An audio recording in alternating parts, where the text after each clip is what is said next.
Welcome to our latest Swampcast. We are here in Baton Rouge at Tiger Stadium where LSU defeated Florida 28-24 in a great college football game, although not so great for the Gator fans. And Robbie, I don't know about you, but I saw a lot in Florida that I liked from this game. A lot of good things, a lot of growing up. They need to learn how to finish a game now. That's going to be one of the best, newest things they're going to have to do for a young team, learn how to finish a game. 10-point lead in the fourth quarter. Take away the turnovers, and I think they go home happy with this one. Yeah, the fumble Keystone Moore had was big because even though LSU didn't score, Florida was driving again. Yeah, it was first down, midfield. And the only time they got stopped really was they had 2 punts, but the other two were turnovers. So, I liked what I saw in the Florida offense. And Tim Tebow, I'm not saying I didn't think he was a good player before, but I'm a believer in that he's going to win a Heisman Trophy before he's done. Yeah, he put on a special performance. If they win the game, if they don't have the turnovers, he's back in the Heisman race, no question about it. No doubt. And the thing defensively, that team was on the field too long, but some of it was their fault. They couldn't stop them on fourth down. They couldn't make the big plays. They couldn't get the stops down there at the goal line.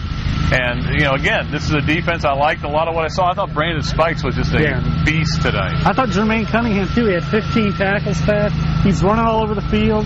Every game they're getting more of the young guys on defense to start playing better. They're starting to come together slowly. And, we were just talking to some of the writers up there. They think Florida's going to be really tough to beat by the end of this year. Yeah. Not next season, but by the end of this year. Yeah, a lot of them think still Florida's going to be playing LSU in Atlanta for the SEC championship. But it's going to be tough. There's no margin for error now. They can't lose another game in the conference. They've got to win out, and that makes it tough. Yeah, it's run the table. Now, Tennessee wins today. Their schedule's not as tough as Florida's. I don't think they get South Carolina at home. So, Spurs going to be a factor, too. It's a wide-open race in the East. It is wide open, and Florida a little bit behind the 8 ball now, but both the losses are to the West, which, the funny thing is Urban Meyer's lost 6 conference games. 5 of them have been to the West teams. But I liked what Meyer said after the game.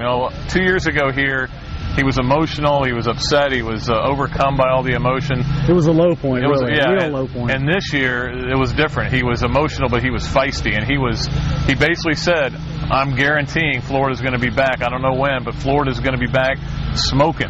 Yeah. So he saw a lot of things I saw. This is a team that's getting better, and they're going to be good. This was a year we didn't think Florida was going to be certainly defend this national championship with all the freshmen they have, but I saw a lot of good things tonight. Yeah, they were close to smoking in this game, Pat.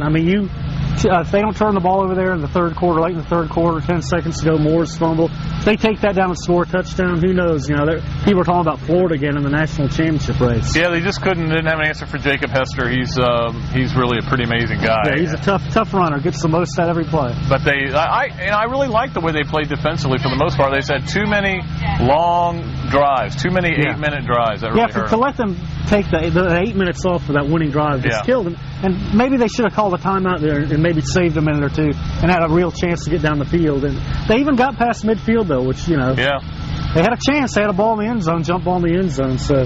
Yeah, and the funny thing was the big play to me in that game was when they had LSU in a third, I think it was 16-17, or second, and Hester ran, or not Hester, but Matt Flynn ran for about 15 yards. Gave him a chance. Gave him a chance on fourth down to get the conversion. And again, it's hard. This is LSU's obviously a very good team. Yeah, very talented. They're number 1 in the country, but Florida didn't look.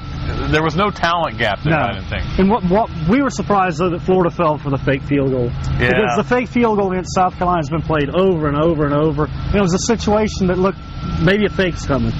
Yeah, and the thing is, Meyer said that his guys on the sideline, his coaches were saying, hey, watch out for the fake, watch for the fake. But they executed really well. They blocked it really well. And Flynn's a better runner than a lot of people think. Yeah, he's pretty good. Paraloo had a nice game. It was just a great game between 2 really good teams. And I think it's no consolation for Florida fans because they lost, and that's 2 straight losses. Yeah, it's a very painful loss, another painful loss. But that's 2 losses in the last minutes by a total of 7 points. That's the difference between an experienced Florida team and a young Florida team this year.